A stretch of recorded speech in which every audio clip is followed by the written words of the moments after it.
I never imagined I would find myself here, standing in the grand living room of our house, staring at my reflection in the large windows.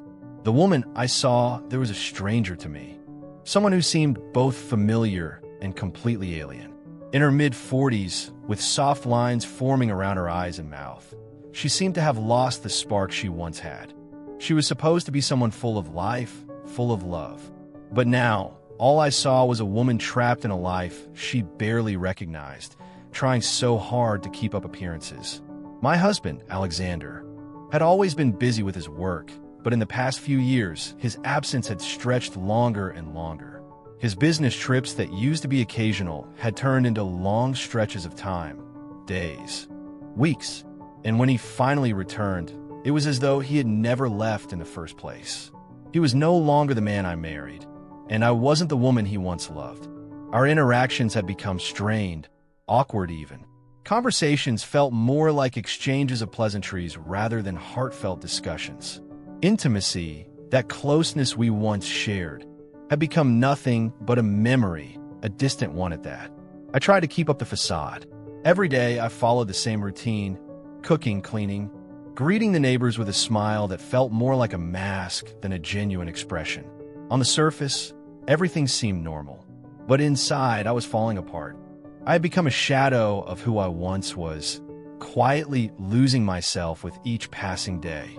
It was early spring when Alexander told me he'd be leaving again, this time for nearly a month.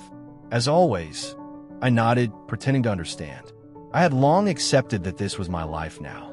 I had convinced myself that I was fine with it, that I could handle it. I never protested, never asked for anything more than what was given. After all, what was the point? A week later, my stepson, Lucas, returned from college for his spring break. He was 22, tall, polite, a young man who had always kept his distance. I had raised him since he was a teenager, so our relationship had always been formal, quiet. We didn't need words to understand each other. The bond was there, subtle yet strong. But something had shifted in him, something I couldn't quite place. At first, I tried to ignore it. After all, it wasn't anything inappropriate, just a change in the way he looked at me. His eyes, which had always been respectful, now seemed to linger a little longer. His compliments, once casual, now felt heavier, more personal. One morning, as I was preparing breakfast, he looked at me and said, "You look stunning today." His voice was softer than usual, warmer. The words were simple, but they struck me in a way I wasn't prepared for. I laughed, a nervous chuckle that I hoped would brush off the sudden flutter in my chest. But it lingered, and over the days that followed, our time together seemed to stretch longer. We began spending more time in each other's company, almost by chance. He'd help me carry groceries inside, offer to cook dinner, or sit beside me on the couch while we watched television late into the night. It was harmless, I told myself. There was nothing wrong with it. But deep down, I couldn't shake the feeling that something was shifting between us, something that I couldn't put into words. Each time his hand brushed against mine, each time he stood just a little too close, I could feel the tension building. And it wasn't just physical. It was in the air, thick and heavy, settling between us like a secret we couldn't acknowledge but both could sense. One evening, as we sat on the porch together, watching the last rays of the sun dip below the horizon, he said something that caught me off guard. "I admire you," he said, his voice quiet but sincere. "You've kept this family together. You've been so strong for Dad." The words hit me harder than I expected. In all these years, no one had ever said anything like that to me. Not with such genuine emotion. Not with such understanding. No one had noticed me, not like that. And in that moment, in his eyes, I saw more than just my stepson. I saw someone who saw me for who I really was. Someone who noticed that I was still alive, that I still had something in me worth recognizing. I didn't know how to respond. I was speechless, overwhelmed by the unexpected rush of emotions his words stirred in me. It had been so long since anyone had looked at me with such attention, with such care. That night, as I lay in bed, sleep wouldn't come. My thoughts kept circling back to those moments with Lucas, the way he looked at me, the warmth in his voice, the way I didn't pull away when he got close. I told myself it was nothing just harmless attention, just a moment of connection in a house that had grown so quiet. But deep down, I knew I was lying to myself. I knew something had changed between us. And more than that, I knew I had crossed a line, a boundary I could never uncross. The line between a mother and her stepson had always been clear, but now it felt blurred, uncertain. My heart ached with the realization that I wasn't the woman I thought I was. I wasn't just a wife, a mother, a caretaker anymore. I was a woman who had been starved for attention, for affection, and who had found it in the unlikeliest of places. But where did that leave me now? Where did that leave us? The morning light filtered through the curtains, and as I made my way into the kitchen, I saw him again. His smile was all it took. It was as if the world around us blurred, and in that moment, it was just him and me. I could feel my heart racing, the way his presence seemed to pull at something deep inside me. It was a feeling I hadn't experienced in years, a longing for something more, something real. I knew it was dangerous. I knew it could tear apart the life I had carefully built, but it didn't matter. I was craving it, the attention, the feeling of being wanted, of being seen. Even though I knew it was wrong, even though I knew I was treading dangerously close to a line I shouldn't cross, a part of me couldn't resist the pull. It wasn't just attraction. It was something deeper, something that I had buried for far too long. For years, I had played the role of the perfect wife, the perfect mother, the perfect housekeeper. But in the process, I had lost myself. I had become invisible, even to the people who were supposed to matter most. I hadn't realized how much I had been starving for something, anything, that would remind me I was still alive. That evening, I couldn't shake the feeling that something was different. It was Thursday, the kind of evening when everything felt still, almost like the world was holding its breath. The house was quiet, the only sound being the occasional creak of the floorboards as the wind outside picked up. We had just finished dinner, the plates stacked high, the remnants of a meal I had prepared with the same routine precision I always did. And then, as if on cue, the rain started. It was heavy, relentless, the sound of it beating against the windows like a drum. For a moment, it felt like the world outside had disappeared, leaving just us in the silence. And then the lights went out. Everything plunged into darkness. The hum of the refrigerator stopped, the lights flickered and died, and for a moment, I felt disoriented. The only light now came from the candles I quickly lit, casting long, trembling shadows across the room. It should have felt unsettling, but it didn't. The darkness wrapped around us like a blanket, and for the first time in a long time, I felt like I could breathe. I was no longer surrounded by the noise of life, no longer consumed by the constant responsibilities. There was only the soft glow of candlelight and the steady patter of the rain. And then he walked in, Lucas, holding 2 glasses of wine, a soft smile on his face. His presence seemed to fill the space, his eyes holding a warmth that made my heart flutter. "Thought you could use this," he said, his voice gentle, almost tender. I hesitated for a moment, unsure, but something inside me told me to take the glass. As I did, our fingers brushed for just a fraction of a second. It was enough to send a jolt of electricity through me. I sat down beside him, and for a while, neither of us spoke. The rain continued to pour, the only sound between us. It was as if the world outside had stopped moving, leaving us in a bubble of time where nothing else mattered. As the wine worked its way through me, loosening my guard, our conversation began to shift. At first, it was small talk, memories, stories of old times. But slowly, the words turned more personal, more raw. Lucas began to open up about how lost he had felt, how being back home had made him feel safe again, how much he appreciated me, not just for the things I did, but for who I was. His words felt like a balm, soothing wounds I hadn't realized were still there. And then, he said something that made my heart skip a beat. "You don't realize how incredible you are, do you?" I blinked, not sure what to say. His eyes never left mine, and the sincerity in them almost made me crumble. I wanted to laugh it off, to tell him it was inappropriate, to remind myself of all the reasons this couldn't happen. But I couldn't. Instead, I just sat there, frozen as his words sank in. "You deserve someone who sees you," he continued softly. "Someone who makes you feel alive." Those words, they hit me like a wave. I wanted to deny it, to shut him out, but I couldn't. In that moment, I realized just how much I had been starving for someone to see me, to truly see me. I had been fading, slowly losing myself in the monotony of my life. I had convinced myself that it was enough, that my role as wife and mother was all I needed to define me. But it wasn't. It never had been. I looked down at my glass, the liquid swirling inside, trying to find the right words.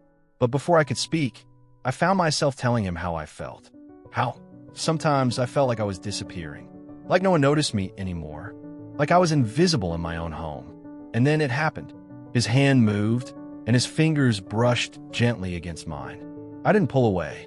It wasn't forceful or demanding. It was soft, tender. It was the kind of touch that spoke louder than words. For the first time in so long, I didn't feel invisible. I didn't feel like I was fading away. His touch, so simple, so sincere, made me feel seen. It was like the walls I had built around myself, the walls that had kept me safe for so long, began to crumble. I felt exposed, vulnerable, but I couldn't bring myself to pull away. Before I could even process what was happening, his lips were on mine. It wasn't a hurried kiss, filled with urgency or passion. No, it was slow, almost hesitant, as if we were both testing the waters. It was a kiss that spoke of everything we hadn't said, everything we had both been feeling but were too afraid to admit. It was a kiss that made me feel alive in a way I hadn't in years. When it ended, there was no rush to speak. There was no sudden realization of what we had done. I stood up, my mind racing, my heart pounding. I muttered something about needing to go to bed and walked away, leaving him there, alone in the candlelight. But sleep didn't come. My mind was spinning. I knew what had just happened was wrong. It was a betrayal, not just of my husband, but of everything I thought I stood for. I knew I had crossed a line I couldn't uncross. But there was a part of me that didn't regret it.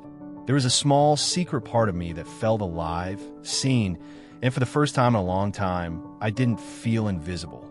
And in that moment, I knew there was no going back. The morning after everything changed, the silence between us was deafening. I moved through the kitchen in a daze, every action deliberate, as if I could trick myself into believing that things were still the same. But nothing was the same. The space between us felt impossibly wide, and yet, no words were exchanged. We both knew what had happened, but neither of us dared to speak of it. The air was thick with tension, a heavy secret we couldn't quite shake, yet we didn't acknowledge it. It lingered like a storm cloud, casting a shadow over everything. Later that day, I caught him looking at me. It wasn't a casual glance, but something deeper, more intentional. His eyes followed me, tracking my every move, like he was trying to unravel the mystery of who I was. I hadn't felt this kind of attention in years, certainly not from Alexander, who had long since stopped seeing me. The warmth of his gaze, though unsettling, felt oddly familiar. It wasn't just curiosity I saw in his eyes. It was something more, something that tugged at a part of me I thought I had buried. I knew it was wrong, that I shouldn't be reveling in the attention. But the truth was, I couldn't help myself. The ache for someone to see me, really see me, had been building for so long that I was starved for it.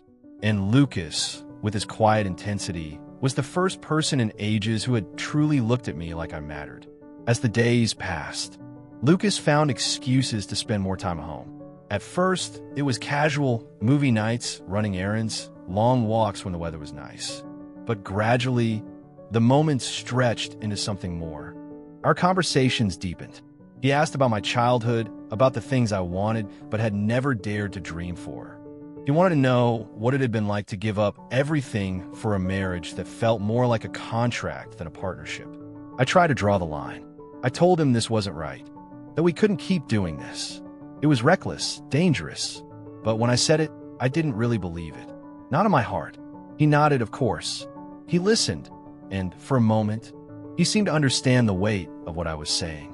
But it didn't stop him. He would find me alone again and whisper in a voice that trembled with sincerity, "I can't stop thinking about you." You deserve more than this. More than the neglect, the indifference. Those words unraveled me. Every time we were together, every glance, every touch, blurred the lines between guilt and desire. I knew I was teetering on the edge of something dangerous, something I might not be able to walk back from. But it didn't matter. What mattered was that for the first time in a long time, I felt seen. I felt alive. And then came the night before his departure. He stood in front of me, as close as we had ever been, but not touching me, not even reaching for me. His eyes were filled with something I couldn't name: regret, longing, sadness. "I don't regret anything," he whispered, his voice barely a breath. "But I don't want to ruin your life, either." I couldn't speak. My throat was tight, my chest a storm of emotions. I had no words for the mix of relief and sorrow that washed over me. I nodded, unable to find the strength to say anything more. The next morning, he left. No goodbyes, no promises, just the finality of it all. I watched him walk away, and in that moment, it felt like something inside me shattered. He was leaving, and I couldn't stop him. I couldn't hold on to something that had already slipped through my fingers. The house was eerily quiet once more. When Alexander returned, everything seemed the same.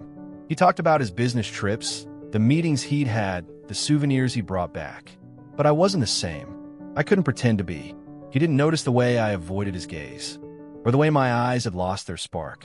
He didn't notice the hollow emptiness inside me. I had betrayed him, yes. But more than that, I had betrayed myself.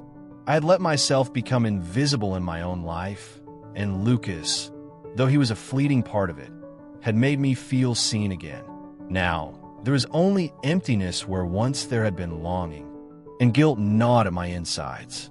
I had made a choice that could never be undone, and though part of me wished I could forget, another part of me knew that I would carry the consequences of that choice with me forever.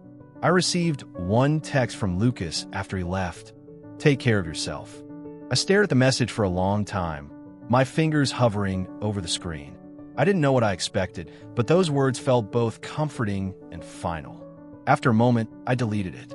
It was over. We couldn't continue. But even as I deleted it, I knew I couldn't go back to what I had been before. I had changed, and that change couldn't be undone. Now, every day feels like a quiet struggle. I live beside a man who doesn't see me, who doesn't notice the way I've withered. The house is the same, but I am not. I've learned that love without attention is nothing more than habit, and attention without commitment is nothing but temptation. In the space between, I lost a part of myself that I will never find again.